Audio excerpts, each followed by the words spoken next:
Climate change is one of the most critical challenges during recent years. Rising temperatures and unpredictable weather patterns disrupt global agriculture increasingly.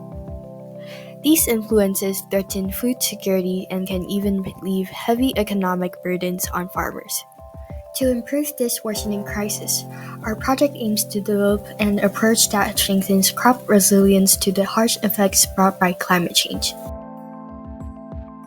In order to understand the problem our team aims to address, we started the investigation of climate change impact on agriculture production through rice, one of the most important food sources in Taiwanese diet.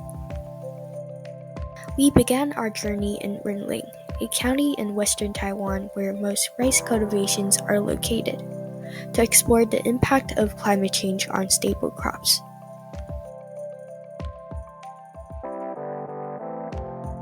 Our visit to the Shilo Township Farmers Association allowed us to interview one of the members about the effects of climate change on rice cultivations, as well as the economic damage to the local farmers.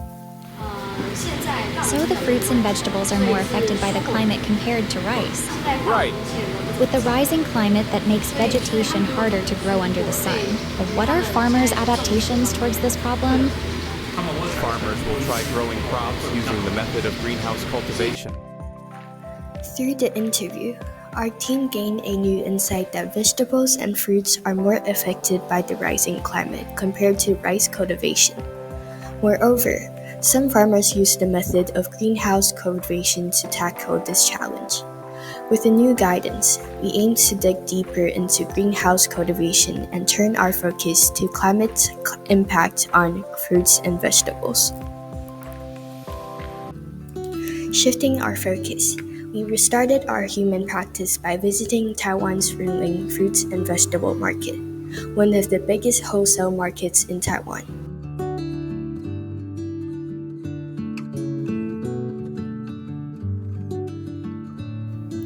These are the responses from fruits and vegetables wholesalers towards climate change impact on plantations and sales.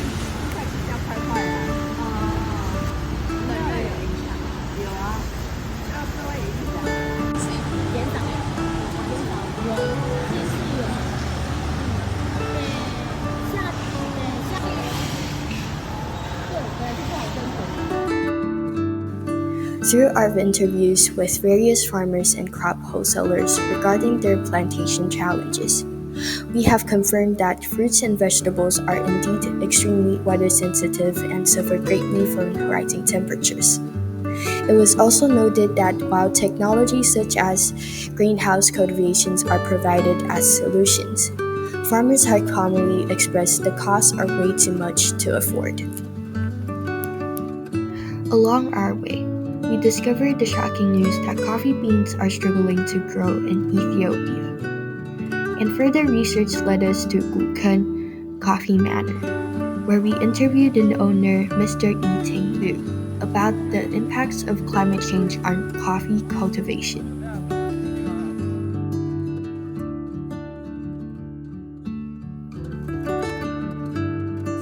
这个部分在种植的观察，我们现在的咖啡如果是全日照的，已经会晒伤。就是我们的咖啡豆表面或者它的叶子会晒伤，这是我们以前没有发现的。近几年到了，比如说我们1到5月份是我们的开花期，但是这个8、9月的时候就发现我们咖啡豆的表皮会变薄。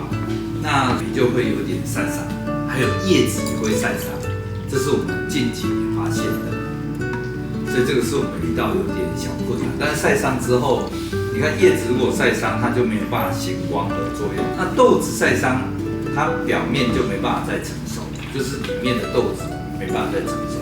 这2个都会影响到我们种植或者减收这个整个咖啡的这个产量的部分，所以它的豆子的品质 就有差。如果是全遮阴、没有太阳的情况下，它的产量只剩下2成。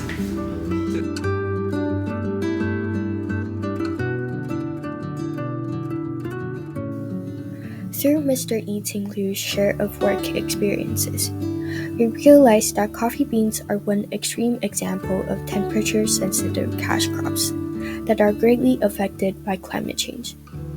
Harvests and plantations are greatly influenced and reduced, setting a big challenge for coffee owners. Furthermore, we also had the chance to take a tour around the manor. However, the following pictures blew our minds. These pictures are our actual encounters with the sunburned coffee beans. This actual witness of the climate change damage had brought us realization of climate change severity. We had wondered, would all the crops end up like the sunburned coffee beans one day? If climate change continues to worsen, how are we going to have food resources in the future? After discovering the impact of climate change on coffee cultivation, we wanted a deeper understanding of extreme temperature severity and the economic influence in Taiwan. We headed our human practice to interview Professor Ji Zhongchen, the former head of Ministry of Agriculture, also an expert in the field of climate change. 就第二页，你有看到2040年会上升1.5度 C 吗？这个是 IPCC 的报告以前它都用 likely， 很可能，它现在几乎确定了。你知道，你如果去 Google 那个 FAO 就是联合国的农粮组织，它都有一个全球吃不饱的人数英文叫 undernourishment， 现在大概有9亿耶，我们有70几亿人，会有9亿人会吃不饱，很多都是受这个气候的影响，尤其是非洲国家，因为它一来干旱，完全没办法生产。所以你可以把有时候你在整理台湾，你顺便对照一下全球，你就知道那个气候变怎么样。那这一页第3页的下半段就告诉你，我们农业灾害的损失2000年之前平均可能只有30亿，2000年到2010年大概50亿，2010年到2020年大概100亿。也就是说，我在讲的是用一个10年为基准，就是这样慢慢上来，未来绝对会更严重。农业的损失谁造成温室气体排放的元凶？那个就是所谓的不止世代的不公平，还有国家之间的不公平。排放最多的就是美国、中国、印度，排放最多的就是这些制造业为什么要我农业农民来承受？补助他家产更旺盛，因为比较好记。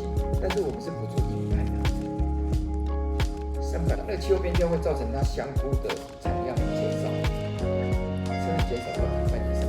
就它那个温室盖尔铀它的产能可以增加3倍我都没有，你知道它那个整个投资贷款要多少吗？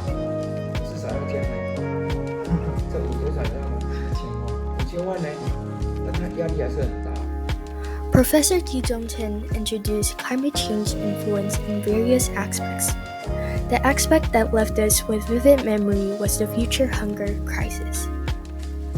Many of the undernourishment are caused by climate change, droughts in particular throughout African countries. With a worsening situation of climate each year, it is certain that more countries and more people will be affected in the future. Actions to improve the situation of climate change must start now.